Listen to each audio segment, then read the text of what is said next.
प्यारे बच्चों नमस्कार।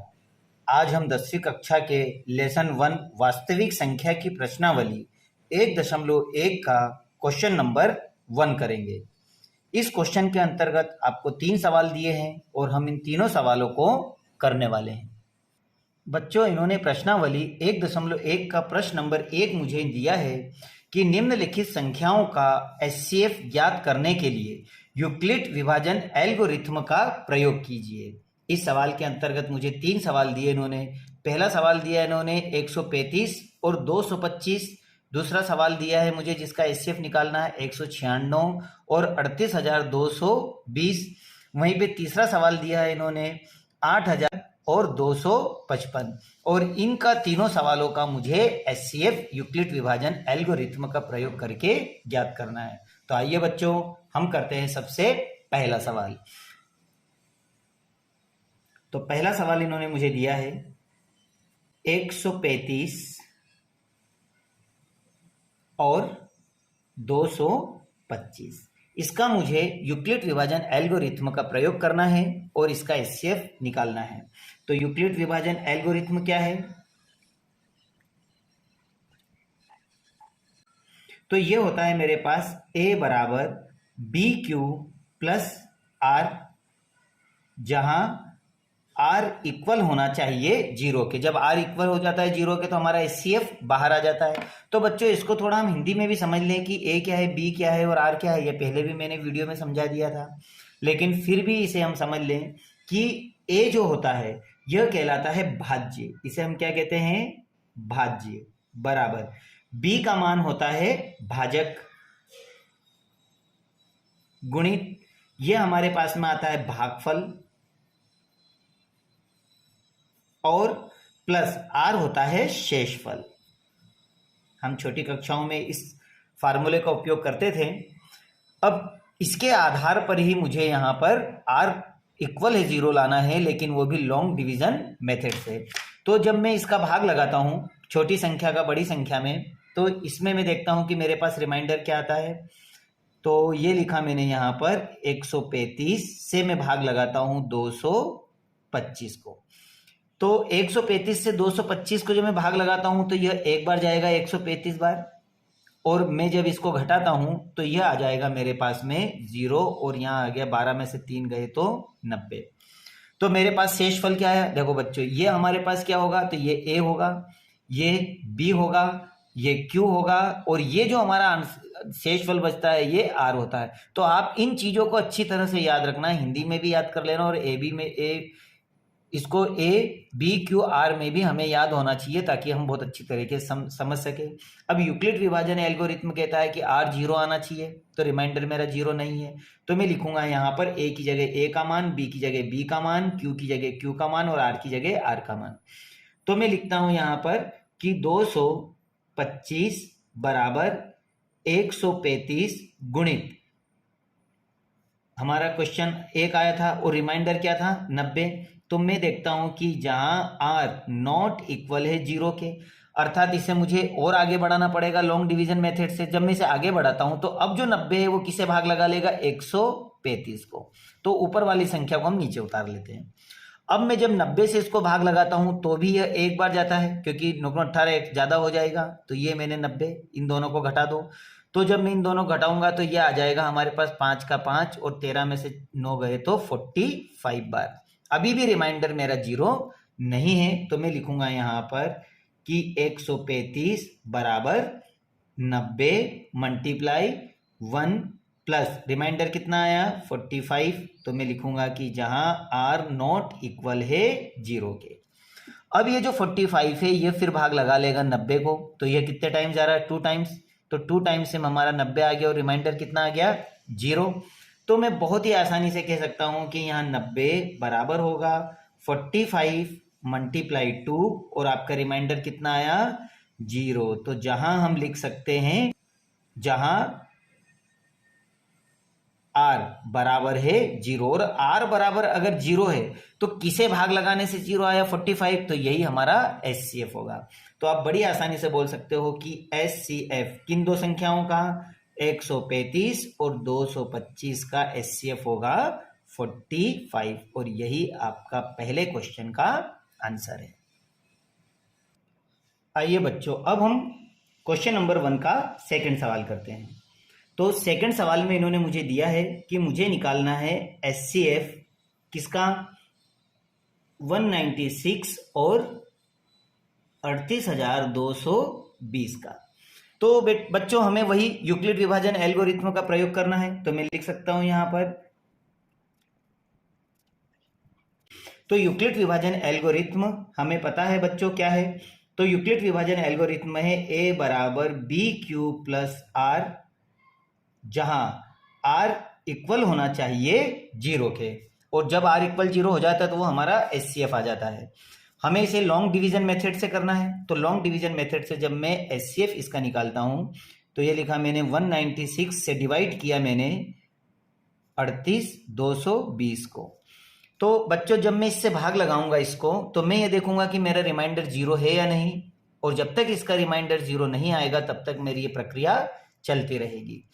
तो मैं जब 196 से भाग लगाता हूं तो यह एक बार में जाएगा क्योंकि पहली संख्या मुझे लेना है, तो यह आ जाएगा मेरा 196, एक बार में गया। अब इन दोनों को जब मैं घटाता हूं तो मेरे पास में आ जाता है 12 में से 6 गए तो ये हो गया 6, यहां आएगा 8 और 1। अब बच्चों यहां पर मुझे तब तक इसमें भाग देते रहना इस संख्या को जब तक कि ऊपर की सारी संख्याएं खत्म नहीं हो जाए। बच्चों अभी देखो हमारे पास 2 और 0 बचा है, तो मैं 2 को उतार लेता हूं नीचे। तो अब ये कितना हो जाएगा मेरे पास, अब मेरे पास हो जाएगा ये 1862। अब 196 से मैं इस संख्या को फिर डिवाइड करता हूं, तो जब मैं इसको डिवाइड करता हूं तो यह जाता है 9 बार, और 9 बार में चला जाएगा ये 1764 बार। अब इन दोनों को जब हम घटाएंगे तो हमारे पास 12 में से 4 जाएंगे तो मेरे पास बचेंगे 8, और यहां से हम 17 में से 6 को घटाएंगे तो हमारे पास बचेगा 9। अब हम ऊपर से उतार लेते हैं 0 को। अभी भी ये इससे डिवाइड हो रहा है, तो इससे जब मैं इसको डिवाइड करूंगा तो ये चला जाएगा 5 बार, और 5 बार में आ जाएगा 980। अब इन दोनों को घटाने पे मेरा जो रिमाइंडर है वो कितना आ गया, 0। तो अब मैं आसानी से बोल सकता हूं कि अगर यहाँ रिमाइंडर 0 है तो मेरा HCF कितना होगा, 196। तो मैं लिख सकता हूं A का मान आपके पास क्या है, 38,220 बराबर B कितना है आपके पास में 196 मल्टीप्लाई क्वेश्चन कितना आया 195, ये आपके पास 195 है, और रिमाइंडर कितना है आपके पास में, रिमाइंडर आ गया 0। तो रिमाइंडर अगर आपके पास में 0 आ गया है तो हम बोल सकते हैं कि जहां R बराबर होगा 0 के। तो अगर R 0 आ गया है तो अब मैं लिख सकता हूं कि यहां शेषफल 0 है, इसलिए यह प्रक्रिया यहां पर समाप्त हो जाती है।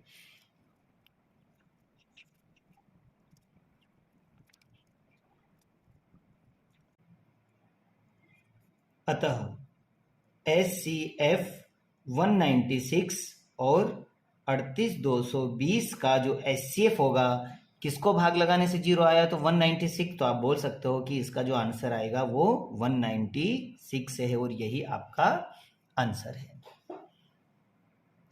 आइए बच्चों, अब हम प्रश्नावली 1.1 का हम क्वेश्चन नंबर 3 करते हैं। तो क्वेश्चन नंबर 3 में इन्होंने मुझे कहा है, संख्या दी है इन्होंने मुझे कि HCF मुझे फाइंड करना है 876 और 255 का। तो बच्चों वही मेथड हम सबसे पहले यूक्लिड विभाजन लिख लेते हैं।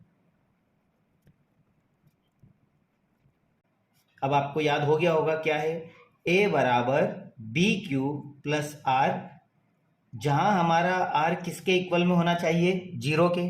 अब मैं इसे लॉन्ग डिवीजन मेथड से सॉल्व कर लेता हूं। तो जब मैं इसे लॉन्ग डिवीजन मेथड से सॉल्व करता हूं तो इसमें छोटी संख्या क्या है हमारे पास, 255। तो 255 से मुझे 876 में भाग लगाना होगा। तो ये लिखा मैंने 255 से भाग लगाता हूं मैं 867 से। तो 867 को जब भाग लगाता हूं तो ये कितनी बार जा रहा है, तो अपन देख रहे हैं कि यह 3 बार जा रहा है, 765 बार।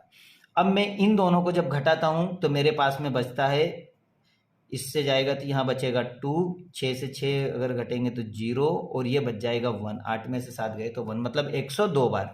अब मैं देख रहा हूँ कि यहाँ रिमाइंडर मेरा 0 नहीं है, तो मैं लिख सकता हूँ ए का मान आपके पास क्या है 867 बराबर है 255 और क्वेश्चन कितना है 3, तो ये मल्टीप्लाई में आएगा, सॉरी मल्टीप्लाई, और रिमाइंडर कितना है आपके पास में 102। तो मैं देख रहा हूं कि जहां r नॉट इक्वल है 0 के, इसका मतलब है कि इसे और आगे हमें सॉल्व करना होगा। अब मैं 255 में फिर भाग लगा देता हूं 102 से, तो जब मैं इसे भाग लगाऊंगा तो ये 2 बार जाएगा, 2 बार में चला जाएगा ये 204 बार। अब इन दोनों को घटाने पर आता है मेरा 5 में से गया तो 1 और 5 का 5, अर्थात ये 51 बार, 2 से 2 जाएगा तो कट जाएगा। अब रिमाइंडर मेरा यहाँ पे भी 0 है, रिमाइंडर मेरा यहाँ पर भी 51 है, तो मैं लिख सकता हूँ यहाँ पर कि 255 बराबर 102 मल्टीप्लाई 2 और आपके पास रिमाइंडर कितना आया 51, जहां r नॉट इक्वल है अभी भी 0 के, तो आपको फिर इसे भाग लगाना होगा 102 में। अब 102 में ये कितनी बार भाग जा रहा है 2 बार, 2 बार में यह 102 बार पूरी तरह से भाग चला जाएगा और हमारा रिमाइंडर क्या आ गया 0। तो अब मैं फिर यहाँ लिख सकता हूँ कि 102 बराबर है 51 मल्टीप्लाई 2 और रिमाइंडर कितना आया 0, जहां r इक्वल है 0 के। अब बच्चों हमें देखना है कि 0 किसे भाग लगाने से आया 51 से, तो हमारा HCF क्या होगा 51। तो मैं बोल सकता हूं यहां पर कि यहां शेषफल 0 है, इसलिए यह प्रक्रिया समाप्त हो जाती है।